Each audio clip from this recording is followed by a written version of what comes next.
Broadcasting live from the Business RadioX studios in Sandy Springs, Georgia, it's time for Sandy Springs Business Radio. Now, here's your host. Lee Gander here with Rachel Simon, another episode of Sandy Springs Business Radio, and this is going to be a good one. This episode is brought to you by Connect the Dots Digital. When you're ready to leverage LinkedIn to meet your business goals, go to connectthedots.digital. Rachel, excited to be here. Hi, Lee. How are you? I am doing well. This is another episode virtually instead of in the studio, but, we're making it happen. We make it happen. I don't know what we did in the pre-Zoom days, but, it's a good backup plan. So here we are, and I'm super excited about our guest today. We met at, I believe, one of my LinkedIn local ATL events in the spring, and we just hit it off. And I knew he'd be a great guest for our listeners. So I'm very happy to welcome Richard McNeil. He's a senior partner with Talentfoot Executive Search. So Richard, welcome to the show. Yeah, great to be here. Thanks for having me. Absolutely. So why don't you tell us a little bit about you and what you do? Sure. So, as you mentioned, I'm a senior partner here at Talentfoot Executive Search. We're a boutique search firm. Been around roughly about 14 years, female owned and led, really known for primarily recruiting and marketing and all things digital. Our founder came from the advertising world, so that's where we kind of have our niche awareness. But from there, we really expanded into a lot of other areas outside of that focus. So even though I'm personally involved in marketing and e-com primarily, also a big focus in sales, technology, and HR and finance. So those are our other practices. And then typically our clients are usually lower to mid-market, maybe Series B to C, 30 to 300 million, although we've worked with larger clients as well. And they typically come to us when they're looking to scale from a digital perspective. They maybe don't have a marketing team. They don't have a digital marketing team set up. They don't have a CMO. And they come to us to really help scale their business from a digital perspective. And I'm personally involved in searches, primarily director to C-suite. So anything from a garden variety, director of digital marketing, VP of ecom, VP of demand gen, chief digital officer, chief marketing. And I also do a lot of just general C-suite search, like a CEO, GM, or president. So that's a little bit about us and what I focus on day to day.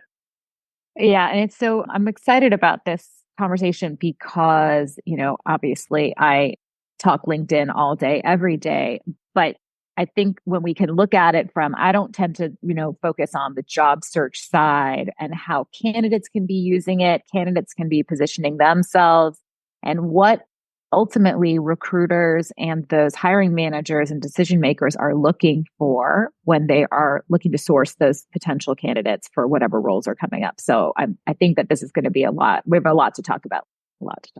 Yeah, there's a lot out there. So let's dive in. I mean, what do you see? I mean, you're very active on LinkedIn. You post, I think, every single day, which is very impressive, I will say. So you're on the platform a fair amount. Like, what do you see as those, what helps candidates really stand out when it comes to being found by recruiters on the platform? Yeah, and I think really the way it's evolved too is, a lot of folks are now treating LinkedIn essentially as their resume, right? Their digital resume. So, and that's typically as recruiters, one of the first places we're going. So I think if you're a candidate or someone who's on the market, what you really want to do, what we try to see as recruiters is underneath the hood from your titles, right? Because especially in marketing, like a marketing manager can mean a bunch of different things depending on the category, how big the company is. Is it B2B? Is it B2C? So any way that you can list out, very similar to a resume, like what you're doing day to day, and then also key accomplishments, because obviously what we're looking for as recruiters, and particularly with companies that are in growth stages, they're trying to scale their business. So we want to know how you've done that, how you've helped scale other companies, how you've driven leads, acquired customers, and some of the metrics and numbers around that. So I think that's always helpful for sure. And then this is maybe like an interesting subtopic, but I do think, you know, LinkedIn has evolved into a place where you get to know people personally as well. And I think we could discuss on ways to do that, not to do that. But I do think from a candidate perspective, getting a sense of like how someone is personally, their disposition, their what values are important to them, that can help us also vet fit from a culture, mission, or values perspective, and just get to know people personally before we even get on the phone with them, right, or on video. So those would be my tips as it relates to the candidate perspective. And then if you even want to talk about the job search, it's the go-to platform, but it's tough out there. And I always recommend to candidates that, you know, whether you're internal talent acquisition or a recruiter like myself, we're usually dealing with a lot of, in the last 2 years, there's been a ton of inbound candidate traffic, like a ton. Whereas, you know, during COVID in 2021, it was kind of flipped around. You know, it was more, the inbound candidate leads weren't at the same volume. But if you're on the job search, be mindful about the kind of roles you're reaching out to. Be right. I mean, and I've seen it, right? Like some candidates sending in their application or reaching out, and it's clear they haven't done their homework on the role. So being targeted around the kind of roles you're interested in, being personalized and sending those bullets out to talent acquisition or recruiter about why this role interests you, being succinct but personalized. I think that segmentation and personalization to recruiters or internal TA is important. And just being consistent, like it's tough out there. There's a lot of people on the job search. And there's some churn on the market despite the economy, you know, being in a relatively good position. So just being consistent around it, I think, is important. And luckily, you know, if you're lucky, you'll be able to break through at some point. So I know I kind of threw a lot out there, but those are the things I would describe. You gave us a lot to unpack. I want to kind of go back to what you were talking about when it comes to the accomplishments piece, because this is something that I discuss with my clients as well when I'm helping them with their profiles, particularly like in the experience section and their about section. Often people are talking about all the responsibilities that they had in their past roles of, I did this, I managed this, here's 27 things that I was responsible for, versus, to your point, what are some key quantifiable accomplishments that I can list versus that are going to be significantly more impactful and show what I bring to the table and what I can actually make happen for an organization. So I'm so glad you brought that up, because I think that's such an important clarification. And just like, if you can make one change in your LinkedIn profile, is to think about, can I think about those accomplishments in my past roles? Yep. And I think if, you know, the kind of talent I work with, although they tend to be more digital or performance marketing focused, but even if you're on the creative or content side, like some roles have a creative or content piece. So ways you can talk about, like, this is the website I optimized and this was the impact, like here's a link to it, or, you know, content collateral or other kind of ways to showcase how you put materials or your creative knowledge to use. I think that's always important as well, particularly on the marketing side. So those are just a couple other ways you can also, outside of quantifying it, you can also put something behind it, because sometimes clients will want to see that down the road anyway. Yeah. Like using adding the media to show some like portfolio pieces. Yep. Yeah, I think that's a great point. What is it that, on the recruiter side, like if you had to share, like what's the first thing that you would go to when you're looking at somebody's profile? Because I know I've had a tour of the back end of LinkedIn Recruiter, because I obviously don't have it. And it's very different than what we're seeing on our normal, LinkedIn screen. So what is it that, like, you have to have this nailed down if you want to stand out? Well, I would definitely go back to, you have to be able to show under the hood behind titles, right? Underneath titles, that's big. I think some other pieces, and maybe I answer this in a different way. as a recruiter, what I'm also typically, and this is sort of outside the candidate control, a lot of times what I'm looking for is not just similar category or industry as a client, similar vertical, but revenue size, right? Like where is a company at in scale? Are you at, did you come on board at 10 million? Are they 30 million, 50, 100? Because that can help benchmark that can help kind of calibrate our recruitment efforts. Cause obviously we're trying to look for talent has worked at a similar scale, not always in a plug and play regard, but that's part of our strategy. So I guess I would even say if you're thinking about how to tailor your profile, even to talk about the revenue impact or even just how big the company was, because often as recruiters, right, because then what we'll have to do, usually have a list of scaled companies we're looking for, but when we don't recognize one, we'll have to go in and see like how big it is, right?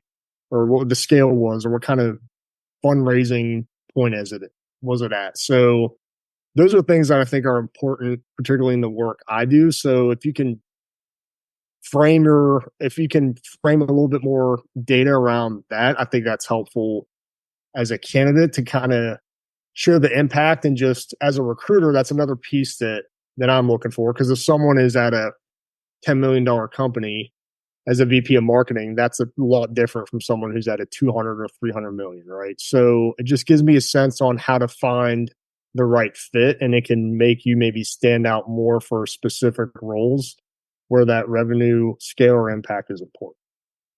Interesting. Lee, before I want to jump into the content piece that Rich was talking about, but I'm going to throw it to you.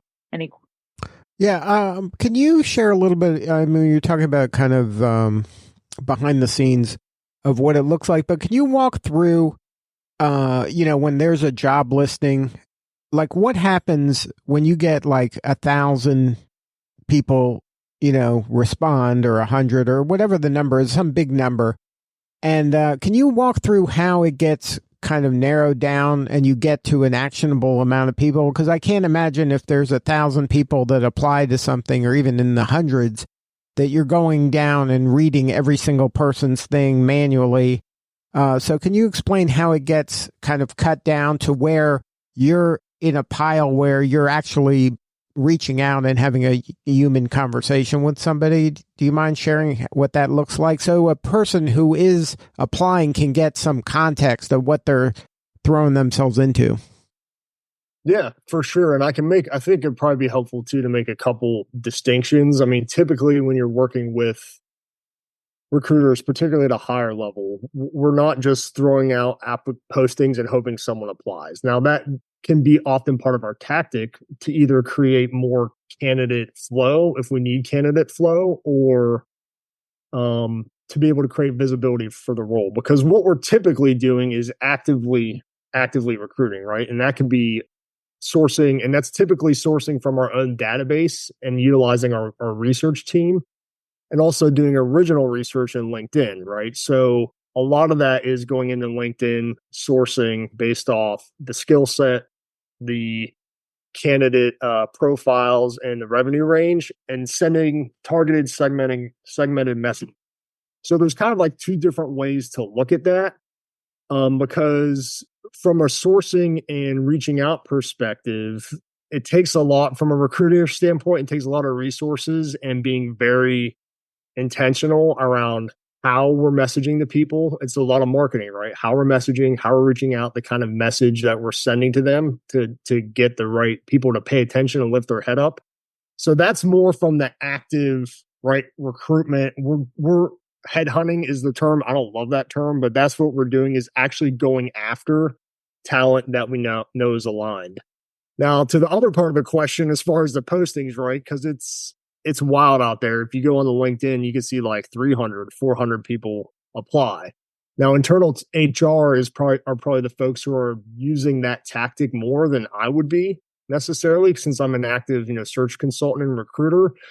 But in the ways that I've utilized it before, if I do need candidate flow, is we have ways of searching. We'll do keyword searching to look for the right applicants, to look for the right skill set, the right titling. So we try to kind of start at that top of funnel and then whittle down from there. And then Ultimately, if, I have found candidates, it doesn't happen a ton, but I have found candidates who have applied to a role. If I put a posting up and just need some candidate flow who are all aligned. And very quickly, what we're doing is usually reaching out with an email or even a text, depending on where I am with the client search, right? Very quickly. And I do think, if I can say from a talent acquisition standpoint, we tend to be a bit more aggressive than internal talent acquisition because we're just motivated in a different way, right? So we're usually reaching out pretty aggressively, particularly if someone applies. But those are just some different ways to look at kind of distinction between active recruitment, which is the world I'm living in, which we do sometimes utilize and put up postings, compared to, those postings out there where you see 300, 400 applications. And again, when you try to go through those applications, it can be cumbersome, and it takes a lot of searching and filtering. But that's not usually the first place we go to as a recruiter. So just a sense of kind of, I hope that's helpful as far as how we approach a search project. But happy to answer any other. Well, the reason I'm asking is that obviously all I do is interview business people, and I know a lot of folks that are, in between things, and maybe they're working as a consultant today, but they are looking for some sort of a full-time job somewhere.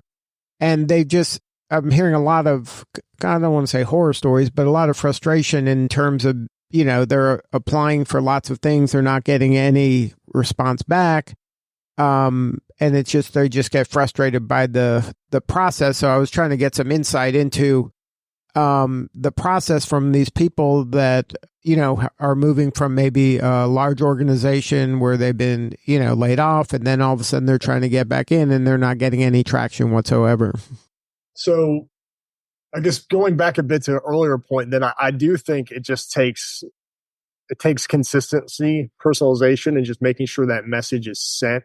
Because just sending an application in with all the noise that is out there and the number of applications is likely not going to get someone to pay attention. I had a colleague who actually was a recruiter, and he was looking for a job, and he was asking me for advice, and I told him the same thing. And ultimately, he put targeted applications in. So that's another thing I would recommend is don't apply to just everything. Be targeted about your approach, and then following up, whether it's a direct email. There's tools out there to pull a recruiter or talent acquisition or HR's email, following up directly on LinkedIn. And back to his example, he put those applications in, and then ultimately, after keep tapping them on the shoulder, got a response, right? He maybe got like 1 or 2 interviews ultimately, or at least got a thumbs up or thumbs down, some kind of update. So, and it is tough. Like, honestly, I don't think there's a magic bullet, right? And I think what you have to look at from internal talent acquisition, which is not the side I'm on, is often those folks are not just working on 10 or 12 requisitions. They're doing internal HR things. They've got policy. They might just be even a 1 or 2 person shop. And it can be tough to keep up with it, because I know it's tough for me sometimes. I'm only doing recruiting. Like, that's all I do. So I just think it takes being intentional about the roles you're applying to, and then doing the right personalized follow-up, whether it's direct email, whether it's LinkedIn, to talent acquisition to the recruiters. Because I do think that consistency does help punch through. And I will say, I've had people that do that tactic with me, and ultimately I may not have the bandwidth every time they reach out to respond, but I usually do try to respond after a few times, right? So it does help get attention for sure. So I was going to ask you, because I mentioned you're very active on LinkedIn and you post very regularly. Do you think it's a good strategy for people to, like, candidates who comment on your content, are they breaking through the noise? Like, are those people that you would be paying attention to and be like, oh, this guy Joe's been commenting on my content pretty regularly. I'm going to check out his profile. And then maybe he is potentially like in your target market for a role somewhere. Yeah, no, I definitely think it's helpful, whether commenting or sending a direct message, because I wish I almost had an assistant to respond to all the LinkedIn messages I get, but I can guarantee you most recruiters, and I myself, even if I can't respond at first, but I see you're commenting, posting, or sending me a message, I'll at least take a look at your profile. And then if I've got an urgent need or a client need, then most likely you'll get a response from me for me depending on where I am with that search. Now, keep in mind too, as an active recruiter or search consultant, what I'm trying to do is deliver for clients primarily. So if my desk is really slammed with projects, unless someone's profile is really closely aligned, I may not have time just to reach out to you just for networking. But that is part of why the consistency is helpful too, because once my desk, maybe I close some searches, things slow down a bit, then I can ramp up the candidate development side and I can reach out and make those connections where I will go back to my messages, be like, okay, who messaged me a while back that I liked, but I just simply didn't have time to connect with them, because that's where those networking connections and that consistency helps, because then I can develop my network, understand more of your background, and then I might have a search down the road that that's well aligned, right? So a lot of my ability to interact with people on LinkedIn depends on just kind of what I'm trying to deliver on right now, if that makes sense. Yeah. Good luck keeping track of your LinkedIn inbox. That place is a crazy hot mess sometimes. Oh yeah. Yep. I don't know if your strategy involves using the starred messages, but that's what I use to keep track of messages. Is like, if I want to make sure I don't lose a message, I will star it, and then I can easily go back and find it, because otherwise it is so easy to lose track of stuff in there. Yeah, right. And like, it's those little things just to make sure that it's kind of like in your email inbox. If you need to respond to something, you pin it or flag it. It's like it's the same thing. Yeah, that's definitely one tactic that can work. Yeah, that place is messy. Let's talk a little bit about on almost every single show that Lily and I do, we talk about AI. It comes up all the time. It's kind of a hot topic these days. So how does AI and all of the different AI like tools, functions, like development, how does that interact in your world? Yeah, so I would say from a candidate, or from just maybe not a candidate perspective, but just kind of trends, I guess. You're right. I mean, it's top of mind in every form, one way or another. I think from a marketing perspective, there's a lot of it happening around, like, a lot of ways it's getting utilized around ad tech, content creation. So is AI going to replace every job? I would say probably not, but the people who don't know how to utilize it or leverage it are probably at a disadvantage. So just becoming more familiar with how to leverage AI or any technology really is an asset to someone's career development. It's kind of a no-brainer. What I would say I'm seeing from a client side is companies who are leveraging or utilizing AI, and some of those tools get enough traction where it's freeing up maybe content development that can be done in different ways or more quickly. It can maybe eliminate some of those administrative tasks. Is the leaders I'm talking to, then maybe they're a director, to VP or CMO, or then having to look at the underneath that org structure and trying to shift resources, or maybe roles that had a fairly AI focus, and how to shift those roles and maybe have focus on another area of the business, maybe be more strategic. So that's where I think I see a lot of decision makers or leaders trying to figure out the way that AI has had an impact, how to then shift their organization and teams if some of that time that's dedicated in the past to generating content or other areas is now being replaced, is just shifting those resources in an effective way. I've heard that directly. And also keep in mind too, you've got talent you'll likely want to retain, and just making sure a lot of crafting kind of the skill set or recrafting the scope of someone's role. And then another thing I would say too that's really interesting is just the funny thing about marketing. I've talked to so many CMO or marketing leaders who, of course, are already doing anything from comms, PR, and demand gen to sales enablement or e-com or the customer digital journey. The CMO is not an easy job to have. It's often getting thrown on their plate now, like, oh, you want to be part of this AI task force so we can figure out how to do AI. So a lot of digital marketing or just marketing leaders are now getting some kind of strategic leadership on AI thrown onto their plate as well. So I don't know. But it's interesting that it's interesting you say that because I was at a professional development talk in the spring, and somebody was doing this amazing. The session was about AI, it's obviously big topic, and talking about how organizations have to create an AI policy. Like it is, 10 years ago, we were talking about you have to have a social media policy. And now it is, we have to have an AI policy. And so I'm not surprised to hear you say that the CMO is getting pulled into how do we develop this AI task force or policies and procedures? Because ultimately, the company has to protect itself, but protect their employees as well and how they're using these tools. And it's like a brave new world out there. We don't know what we're doing. Yeah. Yeah. There's a lot of interesting, I think, interesting conversations I've had for sure for how leaders are thinking through that. And then if I can just make another comment on trends out there in marketing and e-com, all my clients in some form are talking about social commerce, like TikTok Shop, how to reach customers on those platforms. Not all, but a significant amount of my clients lately have been pretty consumer focused. So they're all sort of feeling their way around TikTok Shop, social commerce, how to manage that growing space as well. So not necessarily on the AI side, but just another trend that I'm seeing. Yeah. Common digital side. I'd be curious also because Edelman put out their annual thought leadership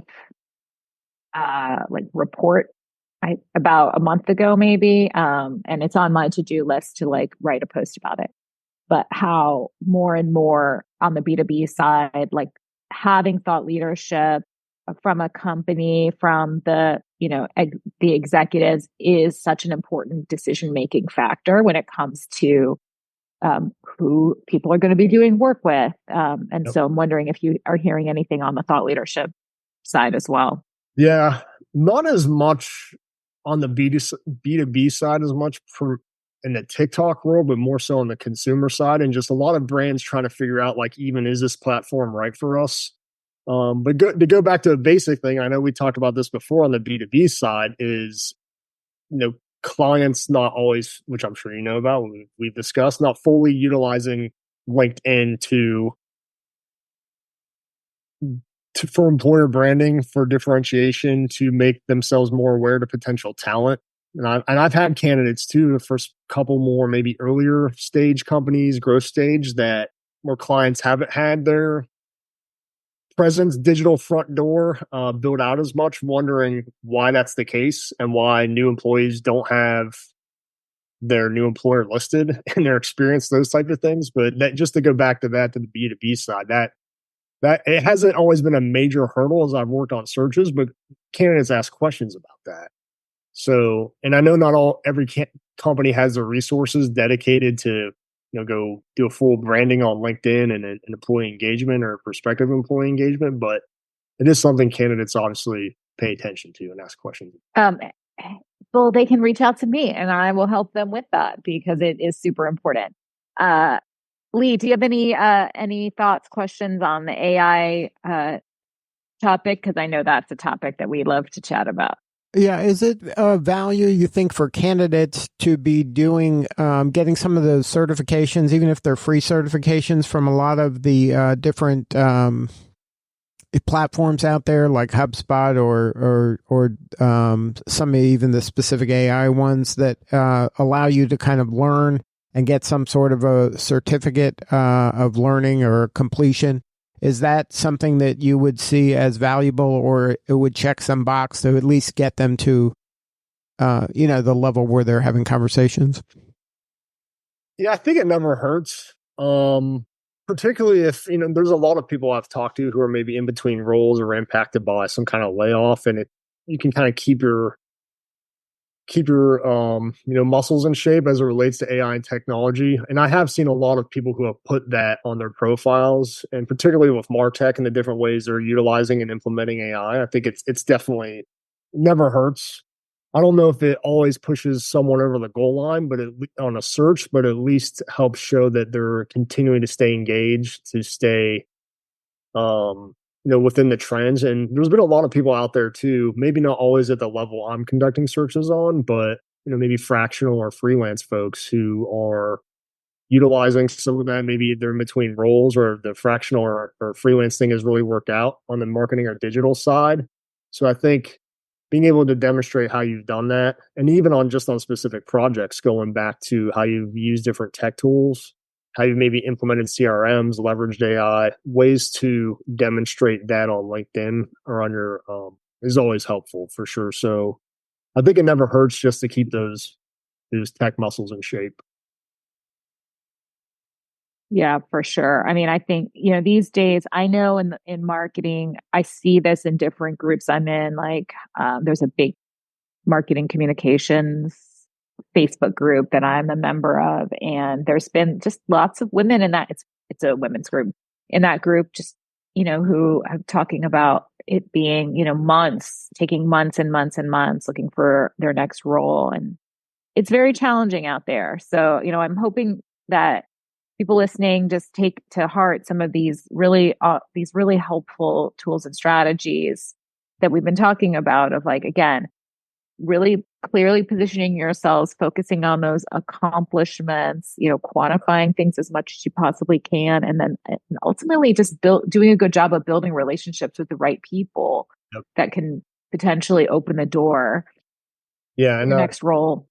For sure. And if I can also just add to that too, and I actually posted about this, I think last week or something, but it can be really frustrating, like as a candidate. Like I've obviously talked to and engaged with people who have been on the market for a while, and it's tough because as a recruiter, your clients are the one who paid us, but we're relationship builders. We want to help people like find their next role. So I definitely feel that.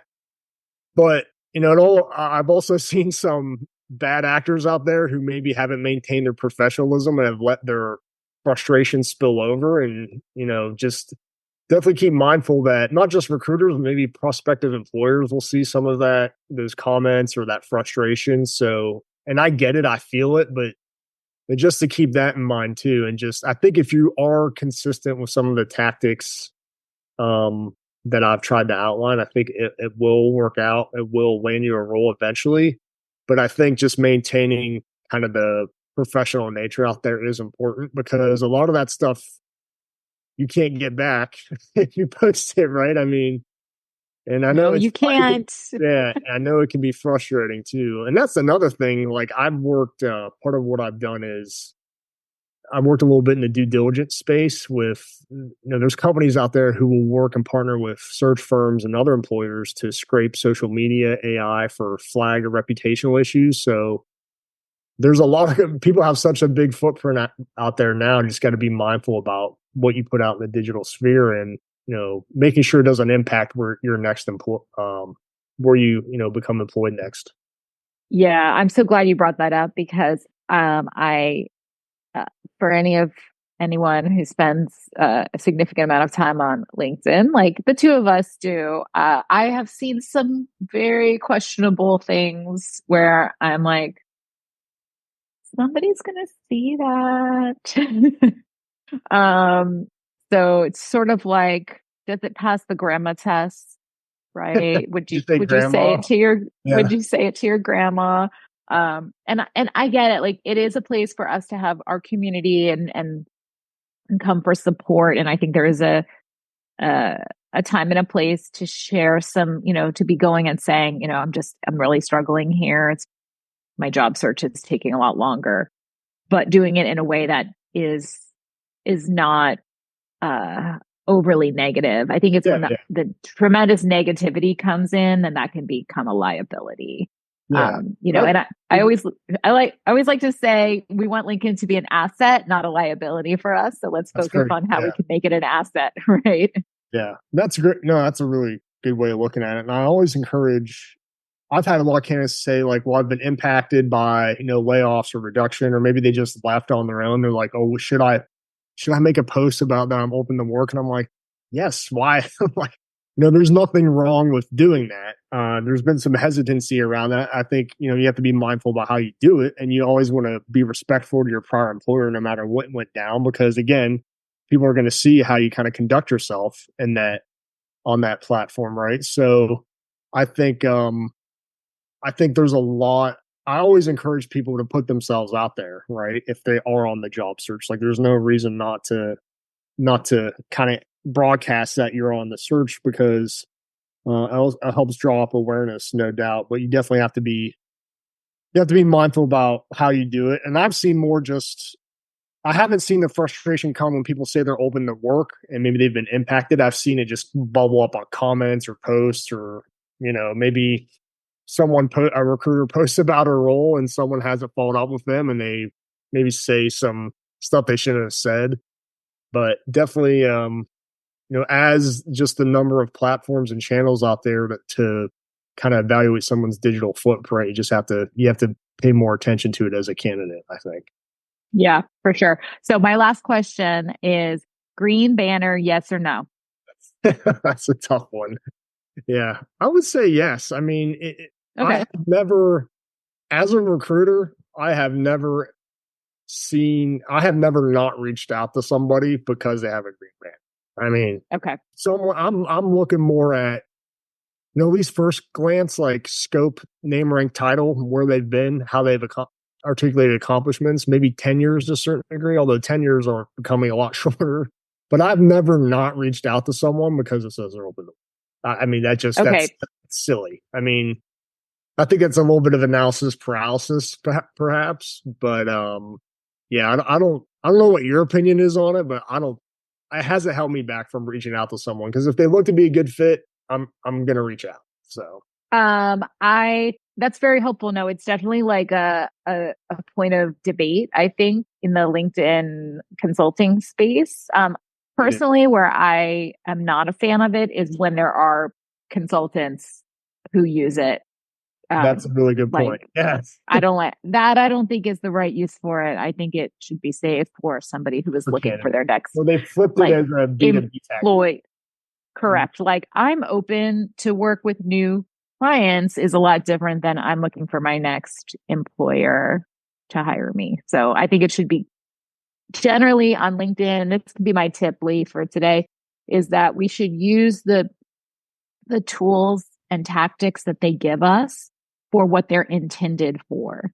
So use the pronoun space to add your pronouns if you want, as opposed to what sometimes I see people put quippy little things in that part of their profile, so use the tools for what they're intended for. And that is the best way to kind of like be on the platform. And so open to work is intended for people looking for their next employer to hire them. Agreed. Now, Rich, what could we be doing for you? What do you need more of? Do you need more candidates? You need more companies to partner with you to help them find candidates? What can we be doing for you?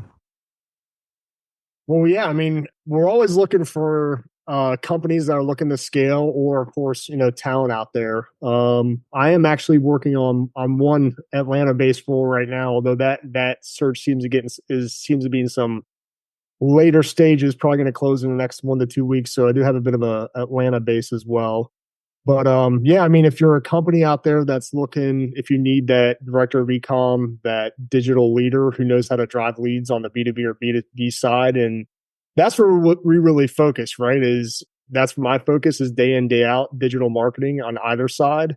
And that's where we step in, because we often can add something to where internal talent acquisition just maybe doesn't know what they're looking for, but we can help partner with them in the search process to get the right talent in front of them and, in the pipeline for sure. So yeah, I mean, been growing out a little bit of our firm is nationwide, and I have worked with a couple Atlanta-based clients. Don't have to be in Atlanta, but it's always great with the local footprint. So, if you're a company out there that's looking to scale your digital team, or a candidate who is in the marketing or e-com space, that's the area I work in. So I always love to have a connection. And if I can't reach out immediately, just tap me on the shoulder a couple more times.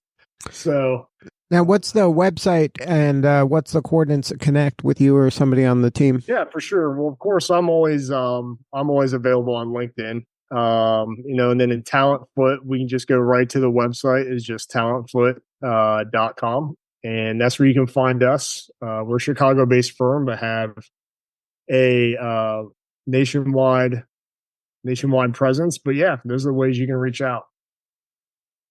Good stuff. Rachel, great guest. Awesome. Yeah, this was great. Well, thank you so much for being here today. Again, I'm sorry we didn't get to be in person, but next time for sure. And just so many great tips for on the candidate side. And I know you're just doing great work helping your clients find their next awesome employees. So thanks for being here. Appreciate it. Thanks for having me. All right. This is Lee Cantor for Rachel Simon. We'll see you all next time on Sandy Springs Business Radio.